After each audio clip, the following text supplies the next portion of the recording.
जय जय श्री राधे। आज আমি একটি সঙ্গীত দিয়ে শুরু করি, তারপর তার ব্যাখ্যাটি করব। হে গোবিন্দ, তোমার নয়নে নয়ন মিলাই যখন, তোমার নয়নে নয়ন মিলাই কেমনে, হৃদয় মাঝে ভাবিতে ভাবিতে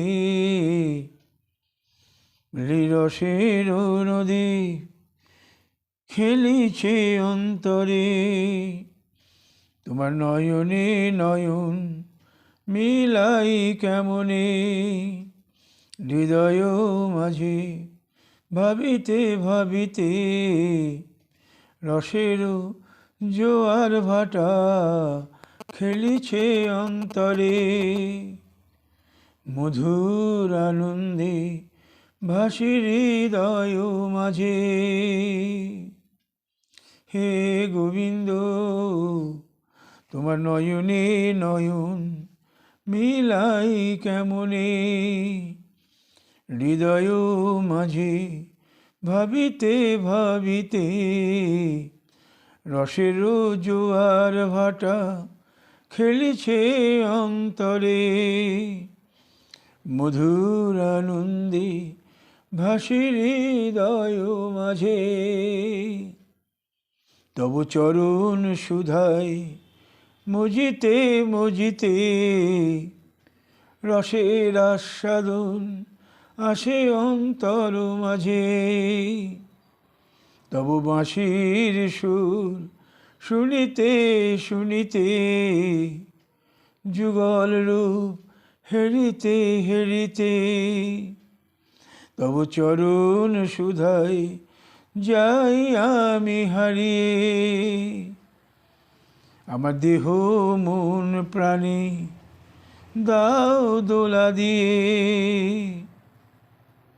কহ মোরে আত্মা মোরে জন্ম মৃত্যু রহিত কেমন করে, বলি কৃপা করে কহ মোরে আত্মা মোদের জন্ম মৃত্যু রহিত কেমন করে। অন্যান্য জড় বস্তুর ন্যায় ইহার অস্তিত্ব নহে কেমনে। এই প্রশ্নটি মনে উদয় হলো যে আমার দেহ মন প্রাণে দাও দোলা দিয়ে, কহ মোরে আত্মা মোদের জন্ম মৃত্যু রহিত কেমন করে। অন্যান্য জড় বস্তুর ন্যায় ইহার অস্তিত্ব নহে কেমনে। তো মনে হলো, মনে মাঝে গোবিন্দকে তো প্রশ্ন করা হলো যে আত্মা জন্ম মৃত্যু এটা রহিত কেমন করে। গোবিন্দ গীতায় বললেন, বাসাংসি জীর্ণানি যথা বিহায় নবানি গিনাতি নর পরাণি, তথা শরীরানি বিহায় জীর্ণানি অন্যানি সংজাতি নবানি দেহি। বললেন, মনুষ্য যেমন জীর্ণ বস্ত্র পরিত্যাগ করি নতুন বস্ত্র পরে, সেইরূপ আত্মা তার এই জীর্ণ শরীর পরিত্যাগ করে অন্য শরীর পরিগ্রহ করে। কীরকম? যে আত্মা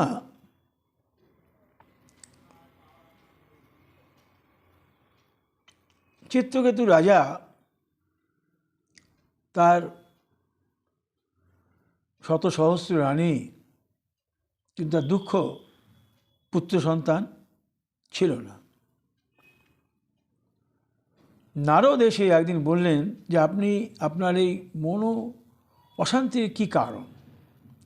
বললেন, নারদ, আমার এত সহায় সম্পদ, এত আমার তো ঘরে একটি সন্তান নেই, পুত্র সন্তান আমার একটা খুব প্রয়োজন। উনি বললেন যে এর মধ্যে কোনো শান্তি নেই, তোমার পুত্র সন্তান নেই, এই জন্মে নেই তো আগামী কিছু কয়েক জন্মও তোমার কাছে পুত্র সন্তান নেই। বলছে, না, আমাকে পুত্র সন্তান তোমার দিতে হবে, তুমি দাও, তুমি পারো। তো যাই হোক, বলে এর জন্য তোমার কিন্তু খুব কষ্ট আছে কপালে। বলে, তা হোক, আগে দাও। তো এদের কৃপায় তার একটি পুত্র সন্তান হলো। কিন্তু সেই পুত্র সন্তান অন্যান্য রমণী, অন্যান্য ছোটো রানী হলো, তো অন্যান্য রানীদের সমস্ত হিংসায় পুত্র সন্তানটিকে বিষ খাইয়ে মেরে দেওয়া হলো। তখন সে আবার ক্রন্দন করছে। নারদ এসে বললেন, আপনার এখন ক্রন্দনের কারণ? যে আমার সন্তানটি হলো, আবার চলে। আমি তো বলেছিলাম। সে কিছুতেই কান্নাকাটি করছে। নারদ বলল যে, আচ্ছা ঠিক আছে, আমি তোমার পুত্র সন্তানকে আনিয়ে দিচ্ছি। তার ঢোটাকে আহ্বান করে আনলো। বলে, হে পুত্র। বলে, কেকার পুত্র, কেকার পিতা? তুমি এখন ছিলে, এখন আমি অন্য পিতার আশ্রিত। কেকার পুত্র, কেকার পিতা? এই কোনো বন্ধন এখানে নেই। জীর্ণ বস্ত্র পরিধান করে যেমন মানুষ নতুন বস্ত্র পরিধান করে, আত্মাও সেরূপ অন্য অন্য অন্য জায়গায় চলে যায়। তো তখন ওনার জ্ঞান হলো যে কেউ কারণ নয়। আজ তুমি পিতা, কালকে আর একজন তার পিতা হবে। সুতরাং যদি মানুষ জন্ম হয়, অন্য জন্ম হলে আর এক কথা। তাই বলছেন, বাসাংসি জীর্ণানি যথা বিহায় নবানি গিনাতি নর পরাণী তথা শরীরানি বিহায় জীর্ণানি অন্নানি সংজাতি নবানি। যখন ওই মহাপ্রভু, তো যখন শ্রীবাসের পুত্র মহাপ্রভু কীর্তন করছেন, সেই সময় শ্রীবাসের পুত্রটি ওনার ভাবে অভিভূত হয়ে ওনার স্ত্রী পুত্রটি গলাটি কেটে দিলেন লাউ মনে করে। তো মৃত্যু হয়ে গেল। শ্রীবাস ভেতরে এসে দেখলো যে ক্রন্দন হচ্ছে, বলে কেউ ক্রন্দন করবে না, মহাপ্রভু কীর্তন করছে, তার কীর্তন ব্যাঘাত করবে না। তো মহাপ্রভু কীর্তন হয়ে যাওয়ার পরে বললো, শ্রীবাস তোমার এরকম কেন? তখন দেখলো যে শ্রীবাসের পুত্র নেই, ক্রন্দন করছে। তখন শ্রীবাস কিন্তু তার ওই পুত্র সন্তানকে আনিয়ে দেখালো যে কেউ কারো নয়, সে এখন অন্য জায়গায়। সুতরাং এই আত্মা একটি, আমি আগেও বলেছি, মহাপ্রভুর সেই কৃষ্ণ উন্মুখ জীবাত্মা সূক্ষ্ম দেহে অবস্থান করে। সূক্ষ্ম বস্তু যখন দেহটি চলে গেল, জড়দেহটি, ওই সূক্ষ্ম দেহটি অন্য একটি বস্তু অবলম্বন করে থাকে। কারণ আমি বলেছি যে প্রলয়কাল পর্যন্ত অন্যান্য জিনিস বিনষ্ট হলেও জীব কিন্তু সেখানে অবস্থান করে, ধ্বংস হয় না, কল্পকালও ধ্বংস হচ্ছে না। সে তার বড় গতির জন্য সে অপেক্ষা করছে। জীব, তার এই আমরা চিদ অংশটুকু জীবাত্মা, আমি তা আগে ব্যাখ্যা করেছি। তারপরে উনি বললেন, এই যে আত্মা নৈনং ছিন্দন্তি শস্ত্রাণি নৈনং দহতি পাবক ন চৈনং ক্লিদন্তাপ ন শোষয়তি মারত। এই যে আত্মা নৈনং ছিন্দন্তি শস্ত্রাণি, এই আত্মার তো অভাব নেই, শস্ত্রর দ্বারা একে ছেদন করা যাবে না, অগ্নির দ্বারা এর দহন হবে না।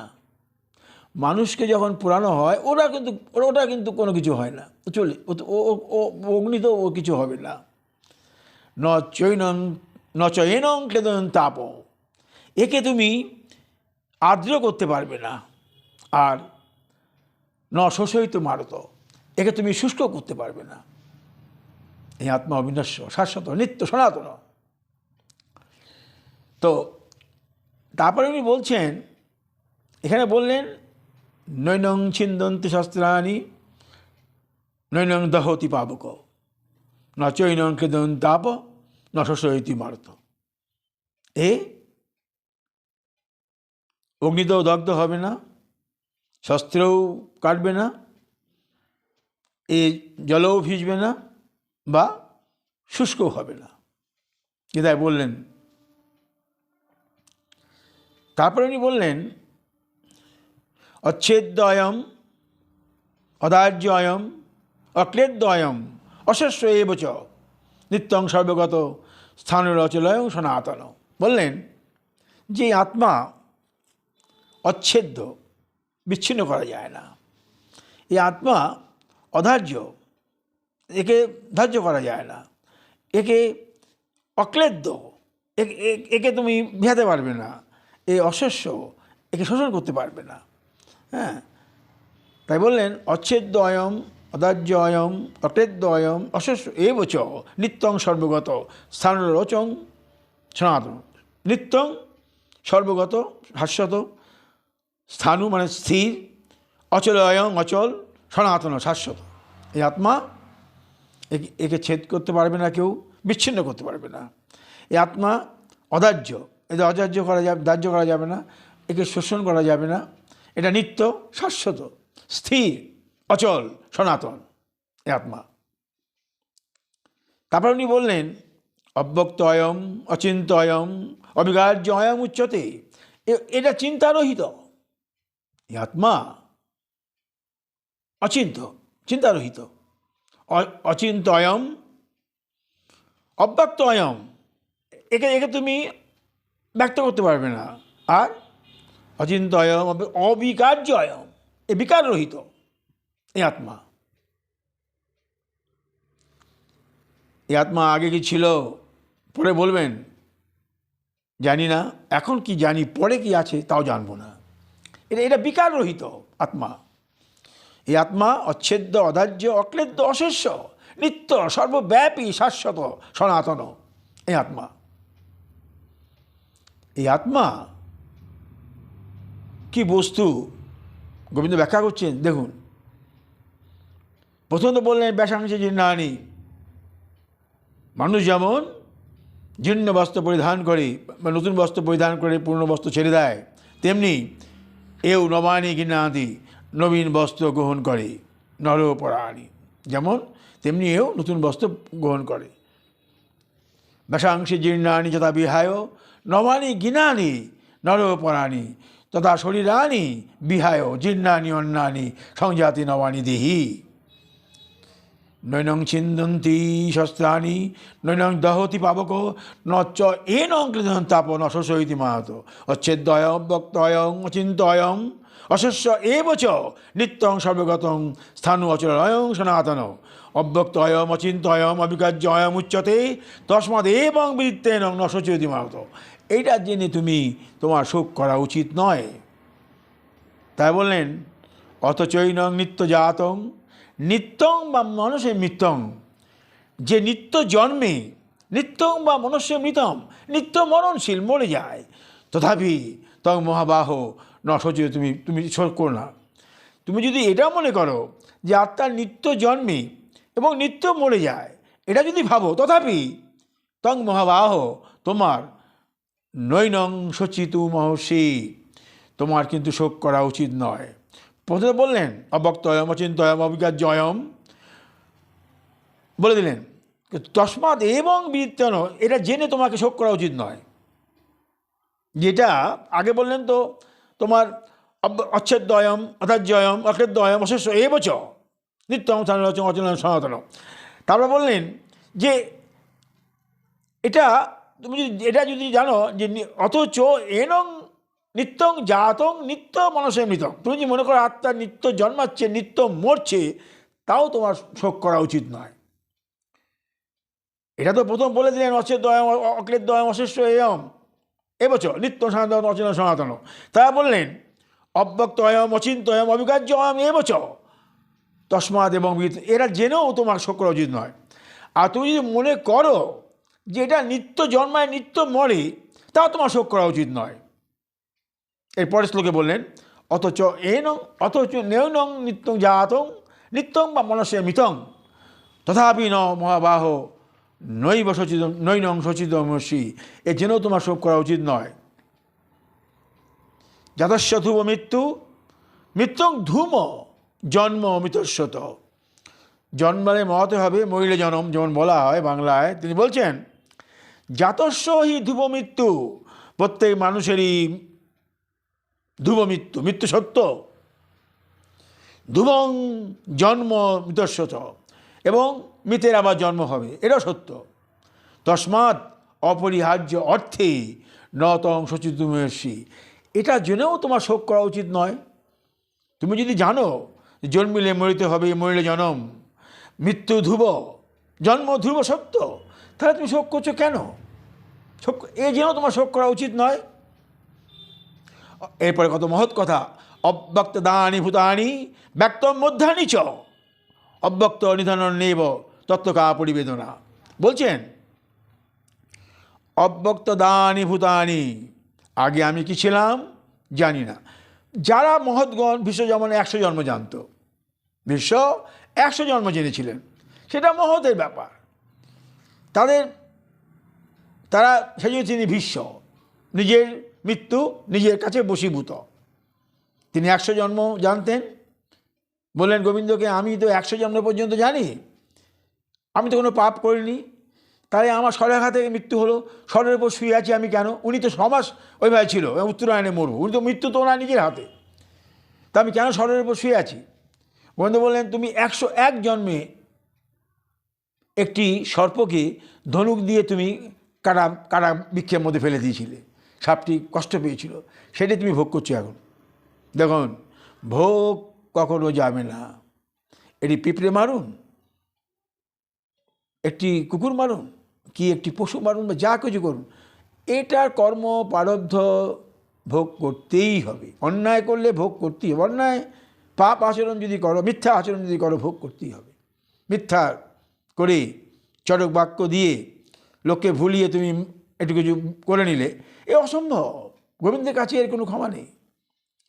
তাই বলছেন উনি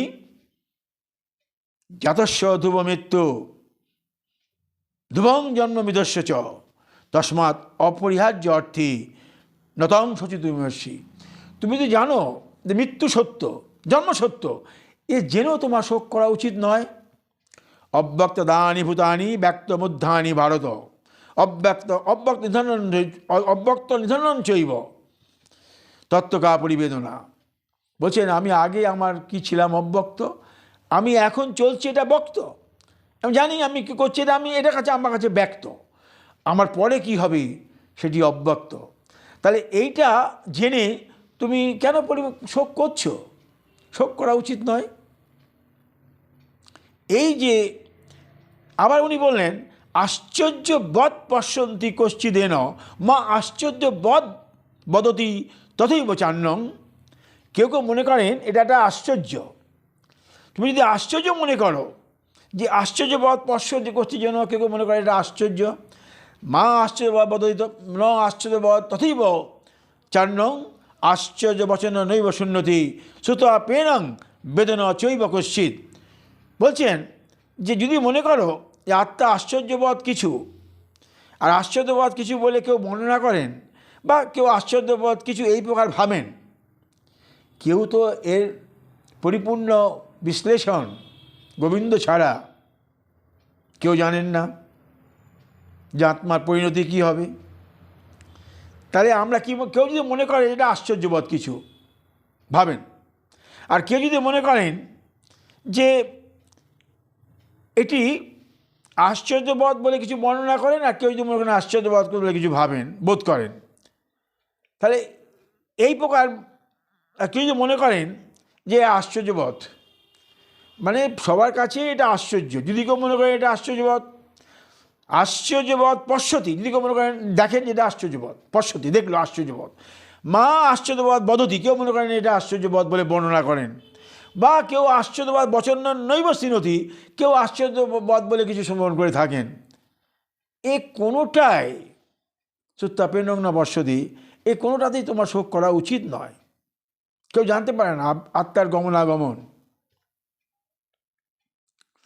যদি গমনাগমনই জানা যেত তাহলে কৃষ্ণের চরণে না হইতো অনুগত। যদি গমনাগমন হতো যে বিদিত, কৃষ্ণের চরণে না হইতে অনুগত। ওইখানেই চাবিকাঠি, মূল চাবিকাঠি। তোমার কৃতকর্ম ভোগ করতে হবে। মা ফলেষু কদাচনম, কর্মফল তুমি আশা করো না, কর্মফল ভোগ করতেই হবে তোমাকে। কি করছো কর্ম, তা ফলাকাঙ্ক্ষা করবে না। আর তুমি কি করেছো প্রারব্ধ, ভোগ করতেই হবে। প্রারব্ধ বিনা ছুটি নাই কারো, নিস্তার নেই কারো। হ্যাঁ, প্রারব্ধ ভোগ নিস্তার নেই, কিন্তু তোমাকে ভাগবতে বলছে অসহনীয় শোধনাগার, অসহনীয় শোধনাগার। আত্মাকে কিভাবে সেই শোধনাগারে যমরাজ ধর্মরাজ তাকে শোধন করে যাচ্ছে, আবার পুনরায় তাকে নিয়ে আসছে আবার নিয়ে আসছে, পুনরপি জননম পুনরপি মরণম। যতদিন না চিদ অংশ বিভু অংশের সাথে মিলন হচ্ছে। আগেও ব্যাখ্যা করেছি আমি, চিদ আমরা কৃষ্ণের স্বরূপ, কৃষ্ণের স্বরূপ তটস্থ লক্ষণ। জীব মায়াশক্তির মাঝামাঝি, স্বরূপশক্তি মায়াশক্তির মাঝামাঝি তটস্থ শক্তি। আমরা গোবিন্দের চরণেই, আমরা কৃষ্ণের মুখ, গোবিন্দের চরণেই আমাদের মিলন। যতদিন না গোবিন্দের চরণে যেতে পারছি ততদিন আমাদের কোনো নিস্তার নেই, মনে রাখতে হবে। তো এই গানটি আমি এই জন্যই আমি করেছি, আজকে আপনাদের একটু বলবো বলে, যে আত্মার গতি প্রকৃতি কী। তোমার নয়নে নয়ন মিলাই কেমনে, হৃদয় মাঝে ভাবিতে ভাবিতে, রসেরও জোয়ার ভাটা খেলিছে অন্তরে, মধুরানন্দে ভাসে হৃদয় মাঝে, তব চরণ সুধায় মজিতে মজিতে, রসের আস্বাদন আসে অন্তর মাঝে, তব বাঁশির সুর শুনিতে শুনিতে, যুগল রূপ হেরিতে হেরিতে, তব চরণ সুধায় যাই হারিয়ে। আমার দেহ মন প্রাণে দাও দোলা দিয়ে, কহ মোরে আত্মা মোদের জন্ম মৃত্যু রহিত কেমনে, অন্য জড় বস্তুর নাই ইহা রহে কেমনে। এটা বললাম।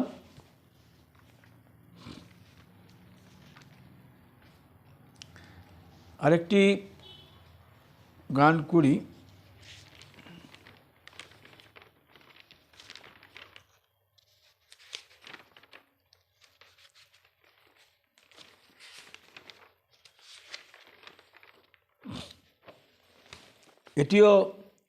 এটি ব্যাখ্যা করার জন্য আমি লিখেছি,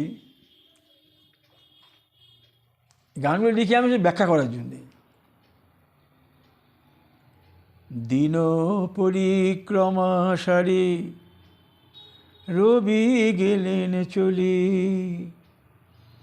দিন পরিক্রমা সারি রবি গেলেন চলি, গগন মাঝে উঠিলেন চন্দ্র শশী, দিন পরিক্রমা করি রবি গেলেন চলি, গগন মাঝে উঠিলেন চন্দ্র শশী, হৃদয় মাঝে উঠিলেন ভাসি চন্দ্র বদনী, কৃষ্ণ অনুরাগিনী হরিণ নয়নী, হৃদয়ের মাঝে উঠিলেন ভাসি চন্দ্র বদনী, কৃষ্ণ অনুরাগী কৃষ্ণ অনুরাগী রাগিনী, ব্রজরাজ সোহাগিনী, হৃদয় মাঝে উঠিলেন ভাসি কৃষ্ণ অনুরাগী অনুরাগিনী, ব্রজরাজ সোহাগিনী, বৃক্ষলতা তরুলতার অতি প্রিয় যিনি, বলি বৃক্ষলতা তরুলতার অতি প্রিয় যিনি, বন্দন করি তোমায় হে রাধারানী। নাহি আছে মোর ভক্তিরস নদী, কেমনে পুজিব তোমায় হে রাধারানী। দিন শেষে শুভ সন্ধ্যার সূচনা করি, বলি দিন শেষে শুভ সন্ধ্যার সূচনা করি। বাজিবে হৃদয় মাঝে শুনিয়া মুরলী ধ্বনি, মনে মনে পলে পলে ঝুমুরের ধ্বনি। বাজিবে হৃদয় মাঝে মুরলীর ধ্বনি। গানটি লিখলাম এই কারণে যে রাধারানী, এখন রবি চলে গেলেন, শশী এলেন, রাধারানী চন্দ্রবদনী, কৃষ্ণ অনুরাগিনী, মধুর মূরতি, রস মূরতি, মধুর রসে মূরতি রাধারানী, প্রেম রসে সোহাগিনী, ব্রজে রজে সোহাগিনী। আমি লিখেছি এখানে, প্রেম রসে লিখিনি, ব্রজে রজে সোহাগিনী। ব্রজে রজ মাঝে উনি বিচরণ করেন। আর দিন শেষে রাধারানী কি করেন? দিন শেষে যেমন সন্ধ্যা লগ্নে, সন্ধ্যা এলেন সন্ধ্যাবোধিনী চন্দ্র, আর চন্দ্রবোধিনী রাধারানী সন্ধ্যা লগ্নে। রাধারানী অনেক কাজ, এই সন্ধ্যার আগ পর্যন্ত, এই দিন রাত্রি, এটা বলার জন্যই আমি গানটা লিখেছি। দিন ও রাত্রি 64 দ্বন্দ্ব, সকাল থেকে মুহূর্ত থেকে এই রাত পর্যন্ত 64 দ্বন্দ্ব। এক দণ্ড মানে 24 মিনিট। এই 64 দণ্ডের খেলা রাধারানী খেলেন, খুব ক্লান্ত হয়ে যান। সন্ধ্যা লগনের কথা বলছি তো, সারাটা দিন 32 দণ্ড উনি বিকিয়েছেন বিভিন্ন জায়গায়। শর্টে সেটা বলি, এটা পরে বলবেন। বিভিন্ন জায়গায় বিকিয়েছেন। ভোরবেলা উঠেছেন, খুব ভোরে উদ্ধস্তনাদি দিয়ে স্নান সেরেছেন, এক দণ্ড। তারপরে উনি নন্দীশ্বরে গেছেন, দুদণ্ড। তারপর নন্দীশ্বরে গিয়ে রন্ধন করেছেন। তারপরে সেই রন্ধন করে গোবিন্দ এসেছেন, সেই রন্ধন সেবা করেছেন। গোবিন্দ নদণ্ডে গোষ্ঠে চলে গেলেন। রাধারানী সেখান থেকে সেই প্রসাদ পেয়ে কুসুম সরোবরে ফুল তুললেন, তুলে গেলেন সূর্যকুণ্ডে। সূর্যকুণ্ডে প্রথম এসেছিলেন, এসে কুসুম সরোবরে ফুল তুললেন, তুলে উনি রাধাকুণ্ডে গেলেন। মধ্যাহ্ন লীলা, রাধাকুণ্ডে মধ্যাহ্ন লীলা হলো। সেখান থেকে আবার সূর্যকুণ্ডে গেলেন, সেখানে গিয়ে সূর্য পূজা করলেন। রাধারানী সূর্য পূজা করতেন। সূর্যই তো সত্যভামা, যাই হোক, তিনি সূর্য পূজা করতেন। সূর্য পূজা করে বলতে গিয়ে থেমে গেলাম। রাধারানী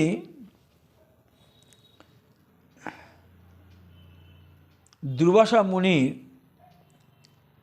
কৃপায় বিষভানু চন্দ্রভানু পত্নীদ্বয়ের এই গর্ভ থেকে আকর্ষণ করে নিয়ে বিন্ধ্য পর্বতের স্ত্রীর গর্ভে দিয়ে দেওয়া হয়েছিল।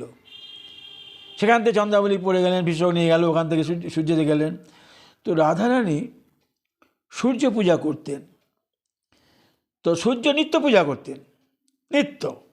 তো ওই সূর্য পূজা করবেন, এই মানুষের বাড়ি থেকে আসতেন, ফুল তুলতেন, ফুল তোলার জন্যে কুসুম সরোবরে আসতেন।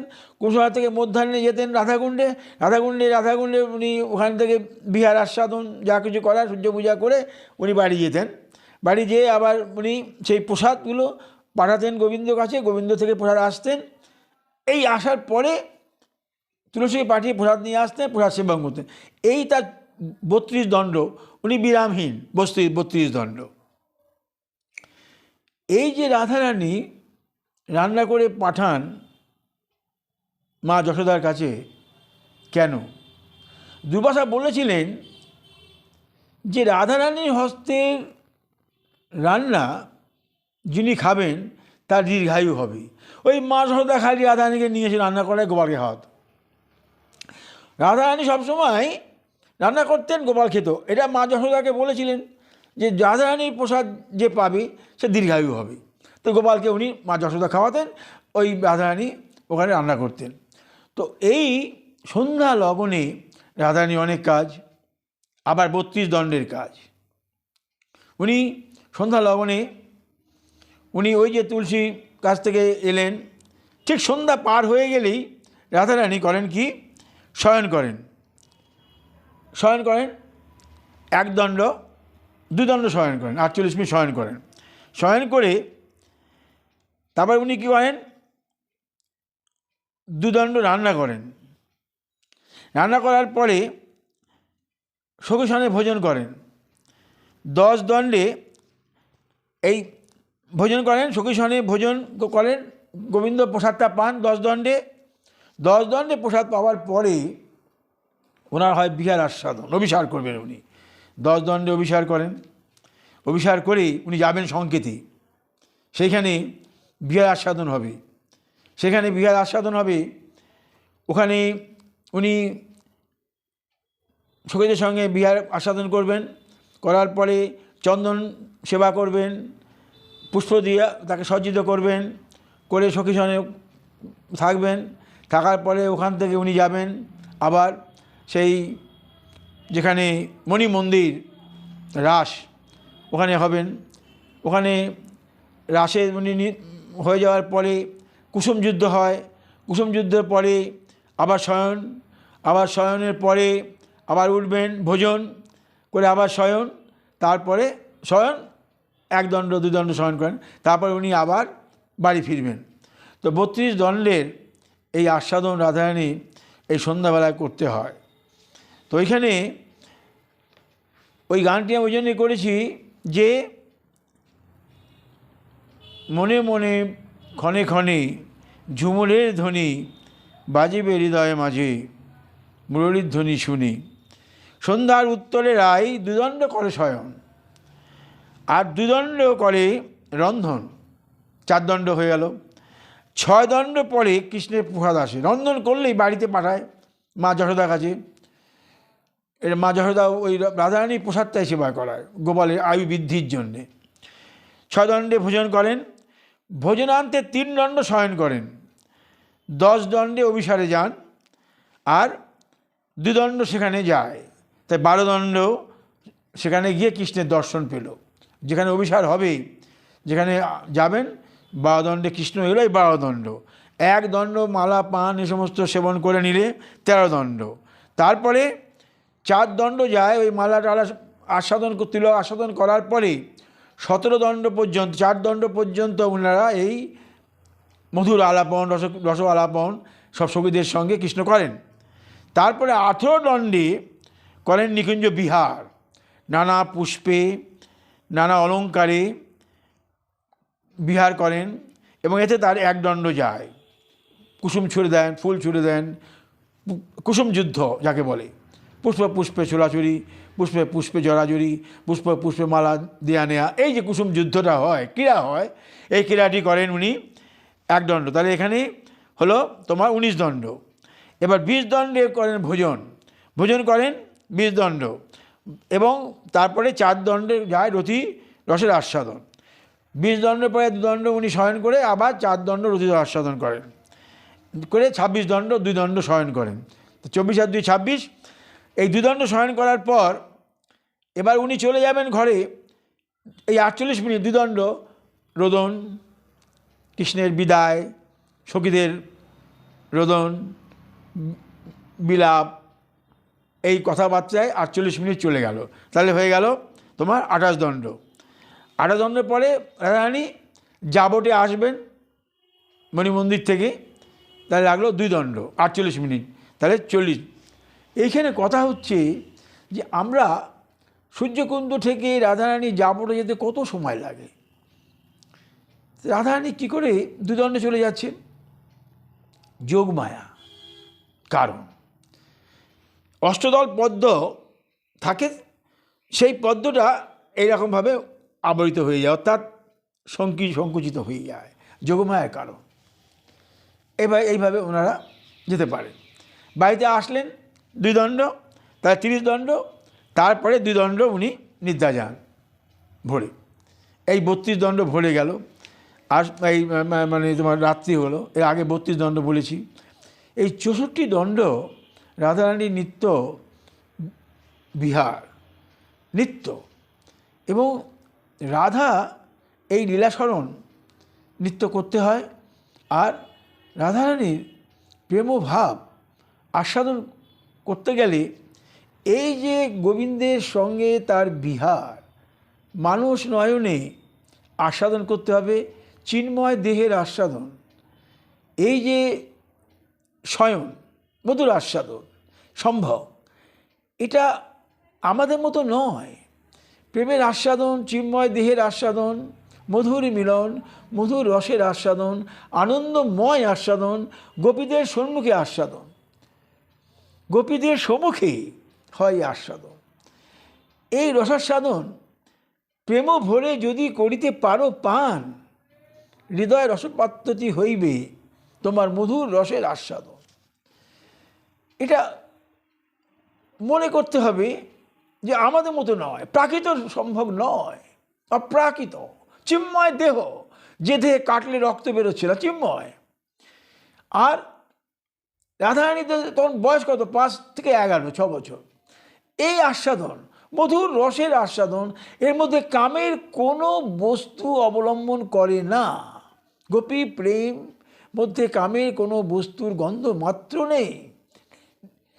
নির্মল, সুকোমল, অতি কোমল, পরম কোমল, এমনও কোমল চিত্তে যদি করো আস্বাদন, হইবে তোমার হৃদয় রসপাত্রখানি পরিপূর্ণ তখন, রসে পরিপূর্ণ তখন। কি রস? মধুর রসে পরিপূর্ণ তখন।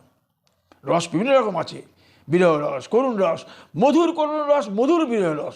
এই মধুর কথাটা আসছে পঞ্চম পুরুষার্থ প্রেম, শান্ত, দাস্য, বাৎসখ্য, বাৎসল্য, মধুর। এই পঞ্চম পুরুষার্থে যে প্রেম, এই প্রেম রসধারা যদি, প্রেমের রস নদী যদি বহে হৃদয়ের মাঝে, চিত্তখানি ভরিবে অমৃত সুধার পরশে। যদি বহে নদী, যদি বহে নদী জোয়ারে, যদি বহে নদী জোয়ারে, আসিবে উজানে কেমনে। এ রসের নদী জোয়ারও যেমন যাবে, উজানেও তেমন আসিবে। এ আমাদের জোয়ার ভাটার মতো নয় যে জোয়ারে খুব জোরে যাচ্ছে, ভাটায় আস্তে আস্তে আসছে, কি ভাটায় নোংরা বহন করে নিয়ে সমুদ্রে যাচ্ছে, এ তা নয়। ভাবের রস নদী যাচ্ছে কৃষ্ণ রস সাগরে, রাধা সুধা সাগরে, মোহনাতে। এ রসের নদী যেমন যাইবে উজানে, তেমন আসিবে ভাটাতে। কোনো রকম মলিনতার চিহ্নটুকু এখানে নেই। স্বচ্ছ, নির্মল, পরিশোধিত একটি বস্ত্র। বললেন না, নতুন বস্ত্র, বস্ত্রে শুভ্র বস্ত্র। একটি কালিমা যদি শুভ্র বস্ত্রে পড়ে কেমন খারাপ লাগে, কোনো কালিমার পরশটুকু নাই। এই আস্বাদন করার জন্যই তো ভজন। ভজন হচ্ছে কৃষ্ণের সঙ্গে কতটা নৈকট্য আস্বাদন। আমি চরণে তুলসী দিলাম, আমি মালা পরালাম, চান করালাম, এটা ভজনের আনুষঙ্গিক অংশ। ভজনের সত্যিকারের যে আস্বাদন, নৈকট্য আস্বাদন, কৃষ্ণের সঙ্গে আমার, রাধার সঙ্গে আমার পরম নৈকট্যের আস্বাদন, মনে মনে মিলন, চিত্তে চিত্তে মিলন, হইবে কথোপকথন, মনে মনে কথোপকথন, ভাইবে তখন তুমি কথোপকথন করো। কি কতদূর রাধারানী সেই কথা শুনছে কি না শুনছে তোমার কর্তব্য নয়। তোমার কর্তব্য হচ্ছে তুমি মনে মনেই করো আস্বাদন, মনে মনে করো চিত্তের বিনোদন, মনে মনে করো রসাস্বাদন, কথোপকথন। এই আস্বাদনটা যদি হয় তবে ভজন সার্থক। রন্ধন করো, বাজারে যাও, কোনো কিছু করো, মনের মধ্যে যদি করো রমণ, হইবে ভজন। আমি মনের মধ্যে করিলাম অন্য চিন্তার আলোড়ন, সেই আলোড়নের বহি যাইবে সর্বক্ষণ। সেই আলোড়নের মাঝে নাহি হইবে কৃষ্ণ চিন্তনের প্রবাহ রূপণ। কৃষ্ণ চিন্তনের প্রবাহ রোপণ হবে না আলোড়ন যদি হয় মনের মধ্যে, বিভিন্ন রসের আলোড়ন, নাই হইবে উদ্বেলিত, নাই হইবে প্রমোদিত, নাই হইবে রসায়িত, নাই হইবে রূপায়িত, নাই হইবে আস্বাদিত কৃষ্ণ রসের রমণ। কখনো হতে পারে না, কখনোই রমণ হতে পারে না। এটা অন্য ভজনের আস্বাদন, চিরন্তন সত্য শাশ্বত অনিতন। তুমি ভজন যদি করো, এটি হবে ভজন কতটা তুমি গোবিন্দের কাছে হয়েছ নিকট্য আস্বাদন, নৈকট্যের আস্বাদন। তোমার চিত্ত কতখানি হইয়াছে রমণ কৃষ্ণ রসের রসায়ন, এটা মনে করতে হবে। বারবার আমি এই কথাই বলি, ভজন মানে এই নয় যে মালাটা করছি মনটা ঘুরে বেড়াচ্ছে চারিদিকে, এই নয় যে আমি তুলসী পাতা দিচ্ছি, এই আমি স্নান করাচ্ছি, এটা ভজন, এটা আনুষঙ্গিক ভজন। কিন্তু ভজনের যে মূল লক্ষ্য চিত্ত, দেহ মন প্রাণের চিত্ত রমণ, একাত্মিক আস্বাদন, দেহ মন প্রাণের নৈকট্য, কৃষ্ণের চরণ অনুরাগে অনুরাগিত, রাধার চরণ অনুরাগে অনুরাগিত, রাধার চরণ কৃষ্ণের চরণ রসে রসায়িত জীবন, তবেই হবে আপনার সত্যিকারের ভজন। সত্যিকারের ভজন। আপনি গীতা পড়লেন, গ্রন্থ পড়লেন, কিন্তু মনটিতে রমণ হলো না, উপর চলে গেলেন ভেসে, কোনো লাভ হলো না। মনের মধ্যে রমণ, চিন্তন, রসায়ন যদি করতে থাকেন, যদি ভাবেন যে আত্মা অচিন্তয়ম, অচ্ছেদ্যয়ম, অব্যক্তয়ম, অজ্ঞেদ্যময়ম, অশেষ্যময়ম, নিত্যং সর্বগতং স্থাণু অচলয়ম, তাহলে এই যে নিত্য শাশ্বত আত্মা, একে চিন্তারহিত, অব্যক্ত, কেমন? এই যদি ভাবতে থাকেন তাহলে কেমন অব্যক্ত? গোবিন্দ বলছেন অব্যক্তানি ভূতানি ব্যক্ত মধ্যানি চ অব্যক্ত নিধান তত্ত্বকা পরিবর্তন। আত্মা অব্যক্ত, এখন ব্যক্ত, পরে আবার অব্যক্ত, তাহলে আমার কি হবে গতি? রমণ করেন যে আমি এই যে করছি, আমার কি হবে গতি তা তো আমি জানি নে। তাহলে কৃষ্ণের চরণে হই শরণাগতি, কৃষ্ণের চরণে হই উন্মুখ, কৃষ্ণের রসে হই রসায়িত, কৃষ্ণের ভাবে হই উন্মাদিত, কৃষ্ণের ভাবে হই প্রণোদিত, কৃষ্ণের প্রাণে হই অনুপ্রাণিত। তবে আমি বুঝতে পারবো, তাহলে আমি জানবো যে তা তো ঠিকই। উনি বললেন ধ্রুবস্ব মৃত্যু, মৃত্যু যদি ধ্রুব হয়, জন্ম যদি ধ্রুব হয়, তাহলে তুমি এর জন্য তুমি কী করছো? জন্মালে মরবে, মরলে জন্মে, এই জন্য শোক করছো কেন? শোক বাদ দাও।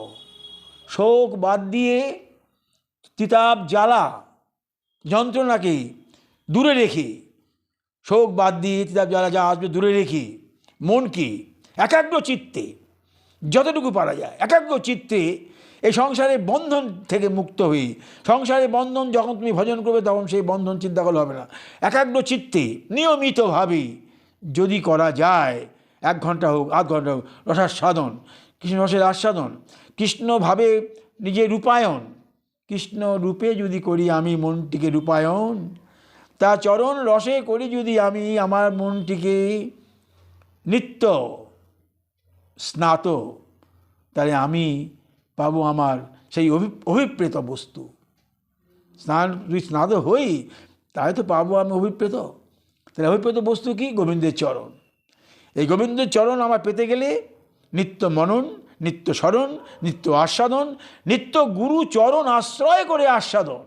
একা একা কোনো কাজ হবে না। ভজন এখানে কোনো, বারবার বলেছি, ভজন চরণ দাস্য বিনা ভজন নহে। ভজন করতে হবে, গুরুচরণ আশ্রয় করতে হবে। গুরু পরম বস্তু, অজ্ঞানতিমিরান্ধস্য জ্ঞানাঞ্জলি শলাকয়া চক্ষুরুন্মিতঞ্জন তস্मै শ্রীগুরবে নমঃ। যস্য প্রসাদাৎ ভগবৎ প্রসাদ, যস্য প্রসাদান্ন গতি কুতোপি ধ্যায়ং তুবং তস্য যশস্বী সন্ধ্যং বন্দে গুরুচরণম। সন্ধ্যা গুরুর নাম করতে বলছেন। গুরুকে ভুললে চলবে না, গুরু বিনা নাহি গতি। গুরু আমাকে যেটুকু দিয়েছেন সেই মন্ত্রটুকু স্মরণ করে নিয়ে নিজের ভজন করতে হবে। কখনো অহংকার করলে হবে না যে আমি এই করছি, সেই করছি, অমুক করেছি, গেলেন। গুরু যেটা দিয়েছেন তার উপরে ভর করেই আপনাকে দাঁড়াতে হবে। তার উপরেই ভর করে দাঁড়াতে হবে। গুরু আপনাকে প্রাপ্তি হলো, তাকে সেখান থেকে আপনাকে মদত দেবেন। আপনি যা করছেন ভাববেন গুরুর কৃপায় করছি, নিজে করছি ভাবলে আপনার শেষ হয়ে গেলেন। গুরু বিনা নাহি পরম তোমার কোনো গতি। আবার এই গুরুর আলোকেই আলোকিত হয়ে তুমি নবদ্বীপে প্রবেশ করছো, নিত্যানন্দ প্রভু চরণ আশ্রয় করে তুমি মহাপ্রভুকে স্মরণ করবি। আবার মহাপ্রভু চরণ আশ্রয় করে বৃন্দাবনে গোপীচরণ আশ্রয় করে রাধারানীর চরণে যাবি। রাধারানীর চরণ আশ্রয় করেই তোমার পরম ধন, পরম আস্বাদ্য বস্তু তুমি গোবিন্দের চরণ ভজন করবি। এই বললাম। তো আজকে এই পর্যন্ত রাখি। যদি কৃপা হয় আগামী দিন কি করান গোবিন্দ তখন করব। আপাদের চরণে দণ্ডবাদ। জয় রাধে।